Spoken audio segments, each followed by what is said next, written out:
कि आप सब ठीक होंगे। परमेश्वर का धन्यवाद हो जिसने हमें ये दिन दिया, हमें ये सांसें दी और आज तक हमें इस जगह पर जीवित रखा।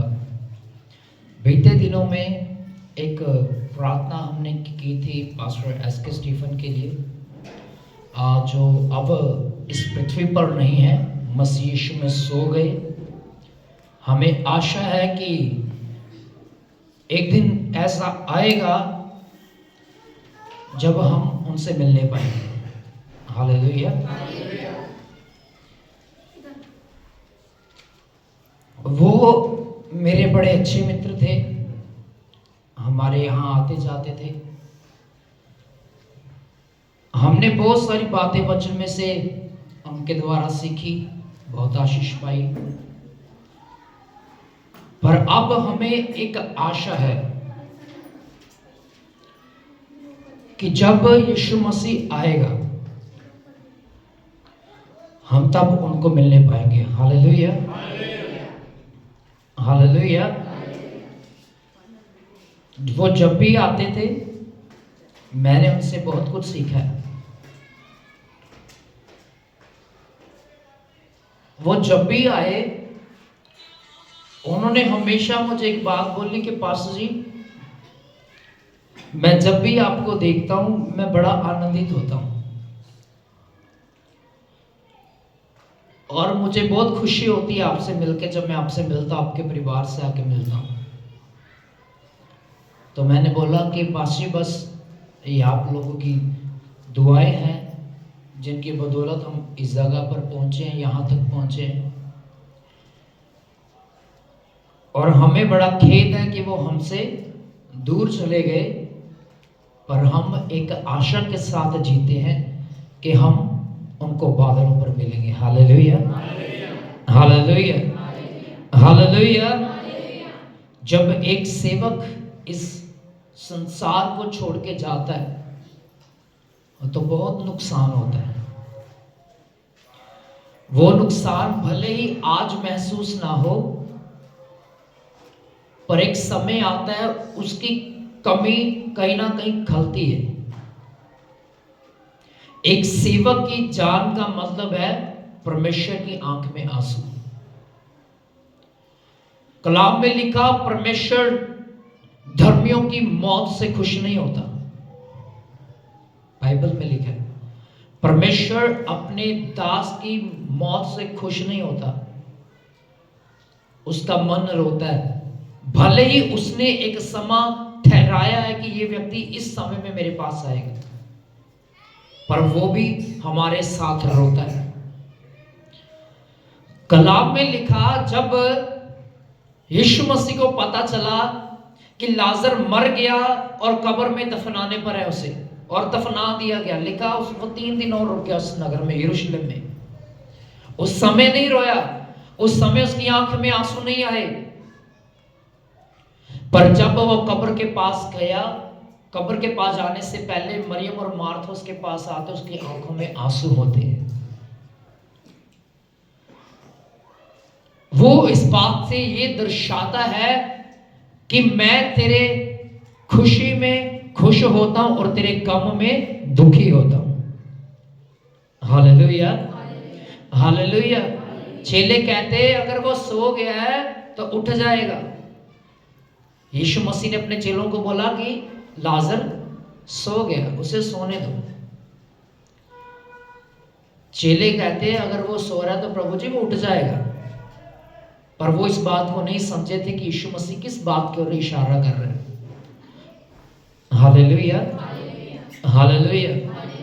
सो जब एक खादिम इस संसार को छोड़ के जाता है तो वचन में लिखा स्वर्गदूत भी उसी के साथ रोते हैं और परमेश्वर का मन खेदित होता है, दुखता है, भले ही उस समय उसी के द्वारा निर्धारित किया है। Hallelujah, hallelujah.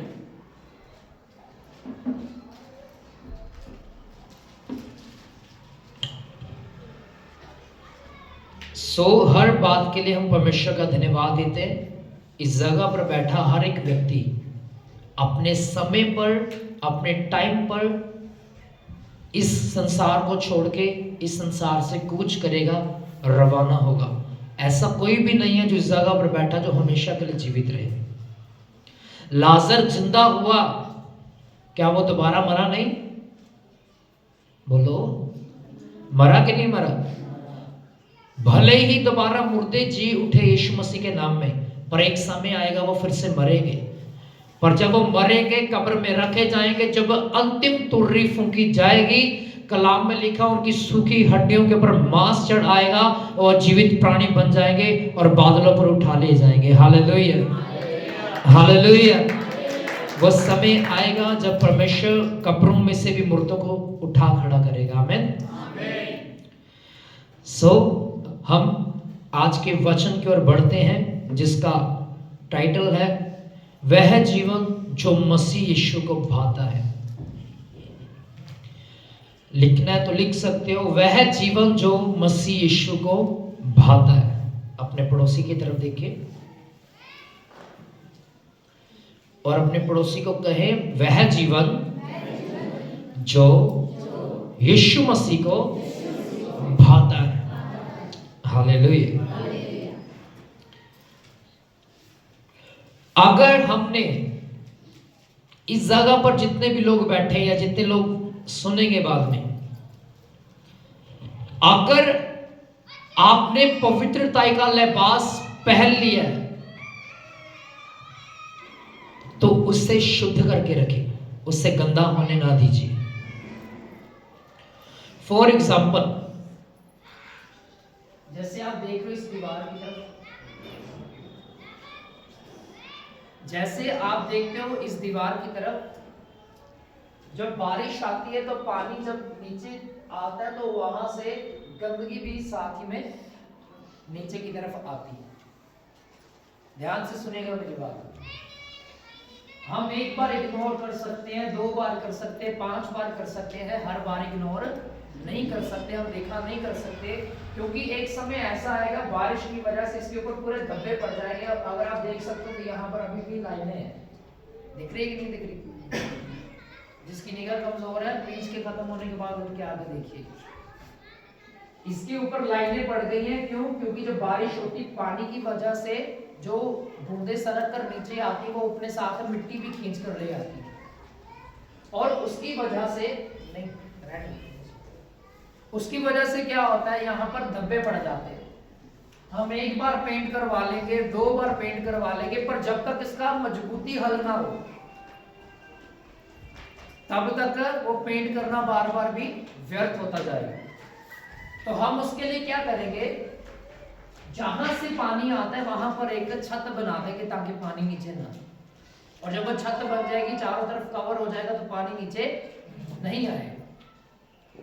यही होता है कि परमेश्वर हमें अपने पवित्र लहू से धोता है, पर हम पाप करते हैं, वो पाप की गंदगी हमारे फिर से पवित्र कपड़ों के ऊपर फिर से वो गंदगी आ जाती है, फिर से यीशु मसीह धोता है, फिर से वो गंदगी आ जाती है, फिर यीशु मसीह धोता है, फिर वो गंदगी दोबारा हमारे जीवन में आती है।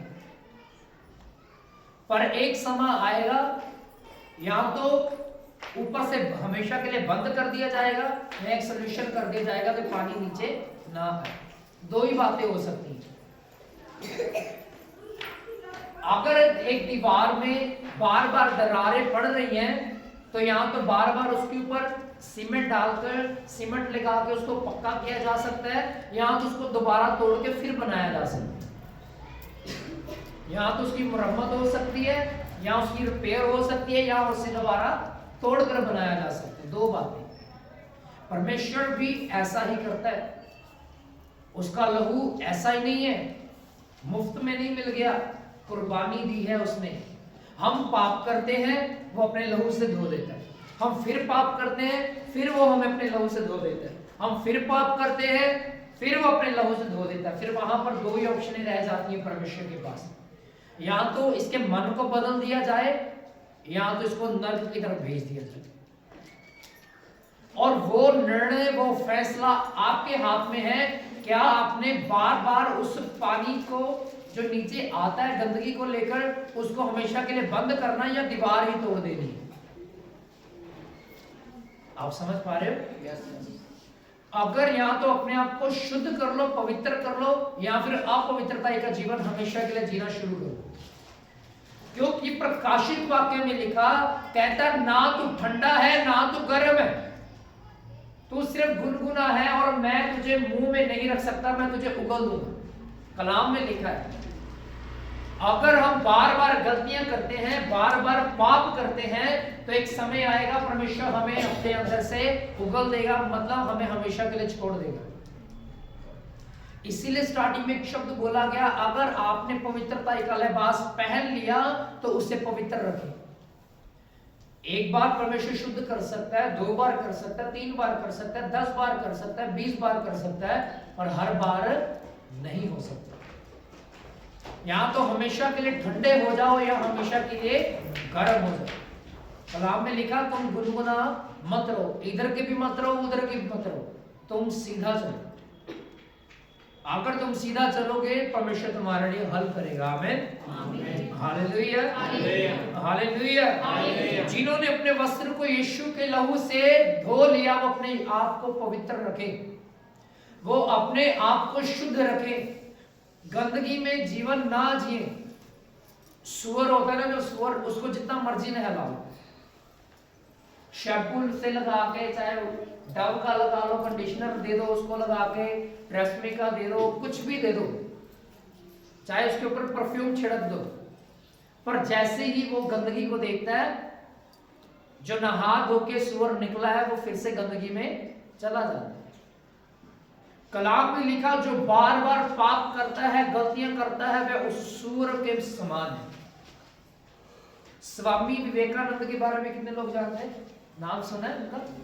स्वामी विवेकानंद की एक बात बड़ी अच्छी है। उन्होंने कहा अगर कोई बात जो हमारे फायदे की है और हमें लगता है कि हाँ ये मेरे बात फायदे की है, अगर हम उसे अपने जीवन में लागू ना करें तो कहता हम जानवर के समान है। किसके समान है? क्योंकि जानवर को कोई समझ नहीं होती, एक सूअर को कोई समझ नहीं होती कि मुझे बड़ा अच्छा नहलाया गया, शैम्पू से नहलाया गया, बाद में परफ्यूम भी लगाया गया, पर जैसे वो कीचड़ को देखता वो कीचड़ की तरफ भागता है। वो व्यक्ति वैसा ही है, वो सूअर की मानिंद है जो बार बार परमेश्वर के मन को दुख देता है पाप कर करके, और सुबह पाप करता है, रात को माफी मांगता है, फिर सुबह पाप करता है, फिर रात को सोने से पहले बोलता है प्रभु मुझे माफ कर दे, कल का दिन हम तेरे नाम में देख लेंगे। Hallelujah, hallelujah. वो उस सूअर की मानिंद है। पाप करने वाला व्यक्ति उस सूअर की तरह है जो लहू से शुद्ध हो गया, फिर से पाप पे चला गया। Hallelujah, hallelujah. आपको अपनी स्पिरिट की, अपनी आत्मा की रक्षा करनी है। एक सहायक हमें दिया गया पवित्र आत्मा, और दूसरा सहायक जो सबसे बड़ा है परमेश्वर का वचन। लिखा जब तुम इसे पढ़ोगे मेरा पवित्र आत्मा तुम्हारी मदद करेगा इसके अनुसार जीने के लिए, तुम्हें मदद करेगा कि तुम इसके अनुसार चल सको, इसी के अनुसार जी सको। और ये फर्ज तुम्हारा है, ये रिस्पॉन्सिबिलिटी तुम्हारी है कि तुम्हें अपने आप को शुद्ध रखना, अपने आप को पवित्र रखना है। Hallelujah, hallelujah. अपने आप को आत्मिक बातों से संभाले रखें। इस बात को हमेशा याद रखें कि यीशु मसीह आने वाला है, और अगर आप अपवित्र होंगे, अगर आपके अंदर पवित्रता नहीं होगी, इस बात को याद रखिए, बोलिए ना, स्वर्ग का द्वार आपके लिए बंद कर दिया जाएगा। मैं कल रात को ये इस जगह पर हम सब भाई बहन जब मिलकर प्रार्थना कर रहे थे, इनको शांत करो,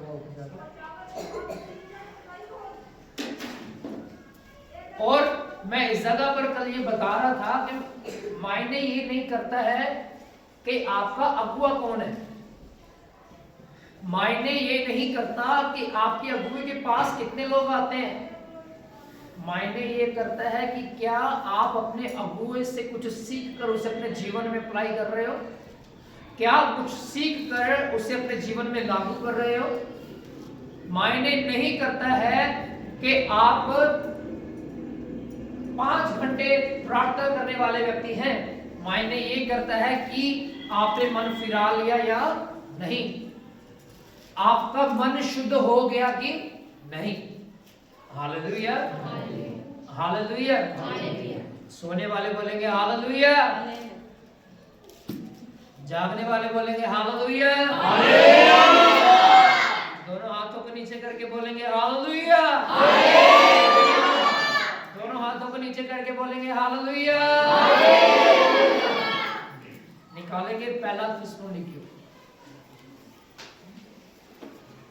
पहला थिस्सलुनीकियों उसका 4 बाब उसकी पहली आयत को हम पढ़ेंगे। पेज नंबर है 283, 283। नॉर्मल बाइबल जो है उसका पेज नंबर है 283। मिलेगा सभी को? मैं आपके लिए पढ़ूंगा, जिसको नहीं मिला बंद कर दे बाइबल, मेरी तरफ देखिए। पहला थिस्सलुनीकियों 4 अध्याय उसकी 1 आयत में बड़ी सुंदर बात लिखी, लिखा इसलिए हे भाइयों, हम तुमसे विनती करते हैं और तुम्हें प्रभु यीशु मसीह में समझाते हैं कि जैसे तुमने हमसे योग्य चाल चलना और परमेश्वर को प्रसन्न करना सीखा है, और जैसा तुम चलते भी हो वैसे ही और भी बढ़ते जाओ। Hallelujah, hallelujah, hallelujah. जैसा कहता तुम लोगों ने हमसे सीखा है कि कैसे चलना है, कैसे बढ़ना है, वैसा ही तुम चलते जाओ। अपने पड़ोसी की तरफ देखिए और उन्हें कहें, आज तक हमने जो वचन से सीखा है उसी के अनुसार बढ़ते जाना है, बढ़ते जाना है। आमीन, हालेलुया, हालेलुया। याद रखें, लोगों को प्रसन्न करने के लिए आप कुछ मत कीजिए, लोगों को खुश करने का प्रयास मत कीजिए। अगर आपको खुश करना है तो परमेश्वर को रखें, जिसने आपको इस जीवन में भी आशीष देनी है और उस अनंत जीवन की भी आशीष देनी है। Hallelujah, hallelujah. लिखा है परमेश्वर को प्रसन्न करना सीखा है, और जैसा तुम चलते भी हो वैसे ही और भी बढ़ते जाओ।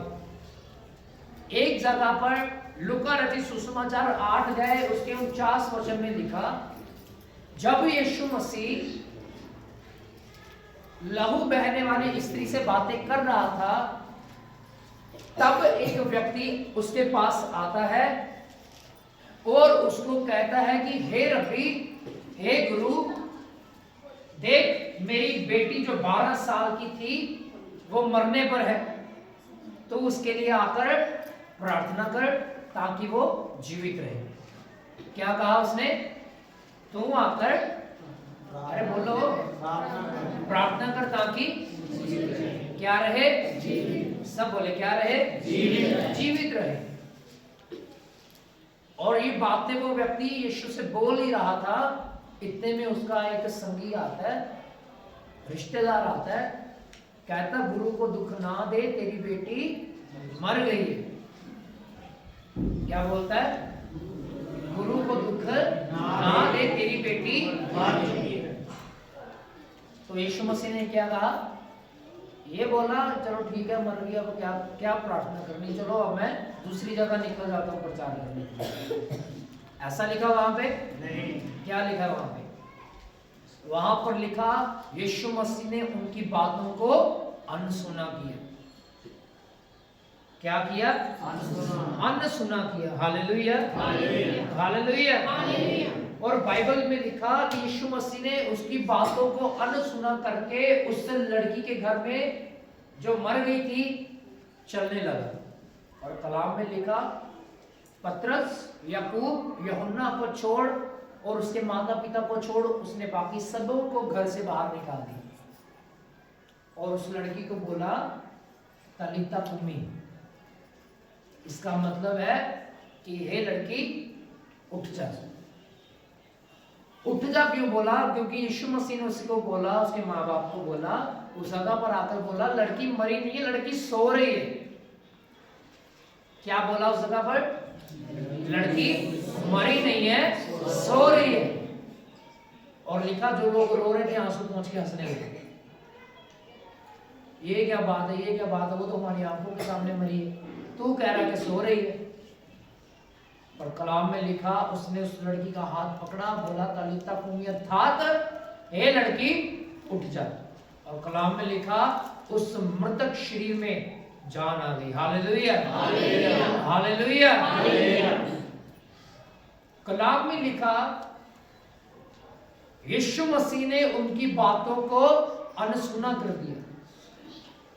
आज आपके जीवन में भी वैसे ही लोग होंगे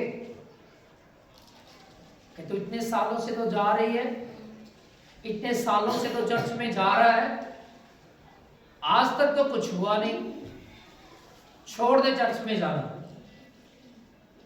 पर मैं सच कहता हूं, अगर आप उनकी बातों को अनसुना करके परमेश्वर के ऊपर विश्वास रख के आगे बढ़ोगे, आप यीशु मसीह के नाम में बड़े मिरेकल को, बड़े चमत्कार को देखने पाओगे यीशु के नाम में। आमीन हालेलुया हालेलुया। और जब तक आप लोगों की बातों को अनसुना नहीं करोगे, आप अपने मिरेकल को भी नहीं देख पाओगे। जब आपने लोगों का या लोगों की तरफ देखना छोड़ दिया, लोगों का ख्याल रखना छोड़ दिया और सिर्फ अपने जीवन में परमेश्वर को पहल देना शुरू कर दिया, परमेश्वर आपके हालातों को बदल के रख देगा। आमीन आमीन आमीन हालेलुया। बड़ी आवाजें आती हैं, इधर उधर से बहुत सारी आवाजें आती हैं, डिस्ट्रैक्शंस होती हैं कि हम मसीह में ना चलें, हम मसीह को छोड़ दें, मसीह को त्याग दें। आपके रिश्तेदार भी बोलते होंगे तुमने धर्म बदल लिया, तुमने अपना धर्म परिवर्तन कर लिया, कितने पैसे ले लिए।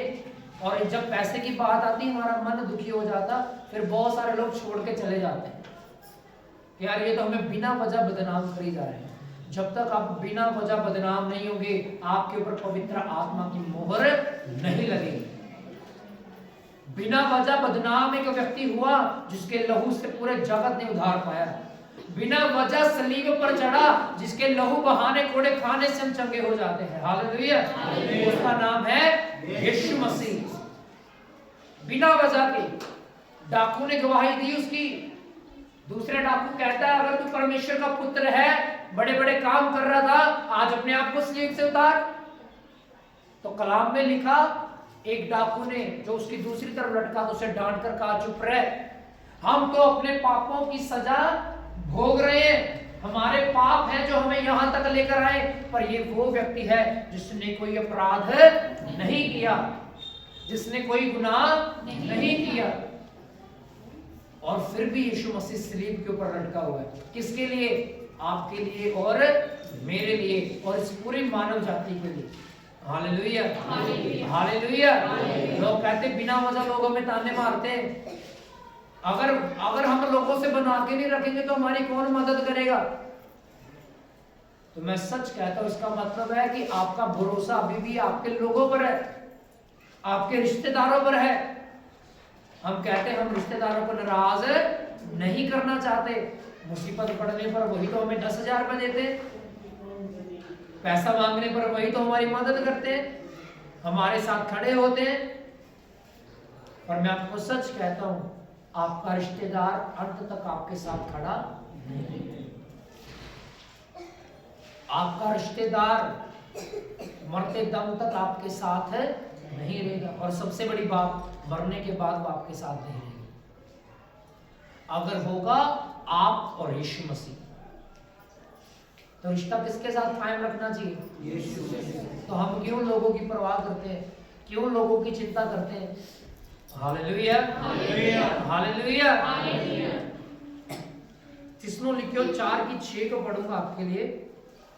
लिखा है कि इस बात में कोई अपने भाई को ना ठगे, ना उस पर दाव चलाए, क्योंकि प्रभु इन सब बातों का पलटा लेने वाला है, जैसा कि हमने पहले ही तुमसे कहा और चिता दिया था। Hallelujah hallelujah. कभी किसी के साथ बदला लेने की भावनाओं को अपने मन में उत्तेजित ना होने दे।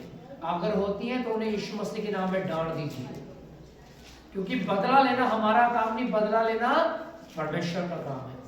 कलाम में लिखा उसने यकूब को बोला, उसने शमूएल को बोला, उसने दाऊद को बोला, उसने शाऊल को बोला, उसने अब्राहम को बोला, पलटा लेना तेरा काम नहीं है, पलटा लेना और बदला लेना मेरा काम है। कलाम में लिखा, भजन संहिता की किताब 22 अध्याय में लिखा कि युद्ध में घोड़ा और रथ हमारी बुद्धि के कारण तैयार होते हैं, पर फतह हमें कहां से मिलती है?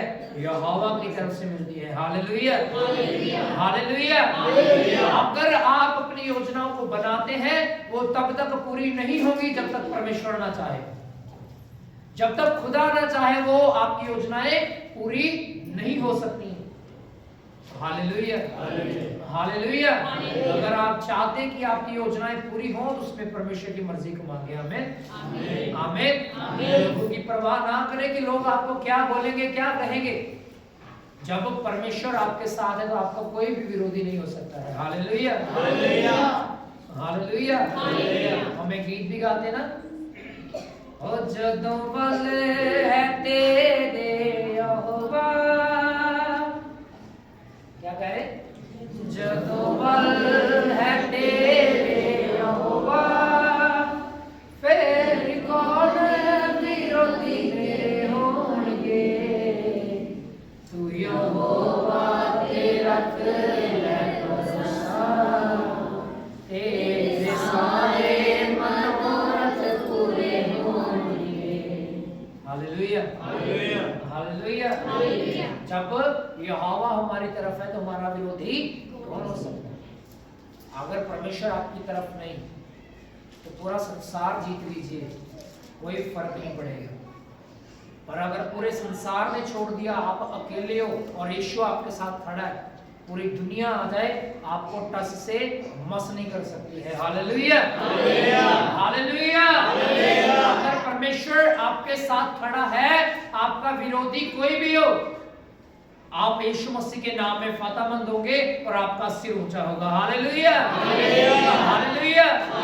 आइए हम अपनी आंखों को बंद करेंगे, सभी अपने घुटनों पर आ जाएंगे और गाएंगे, जदों बल है तेरे यहोवा, जदों बल है तेरे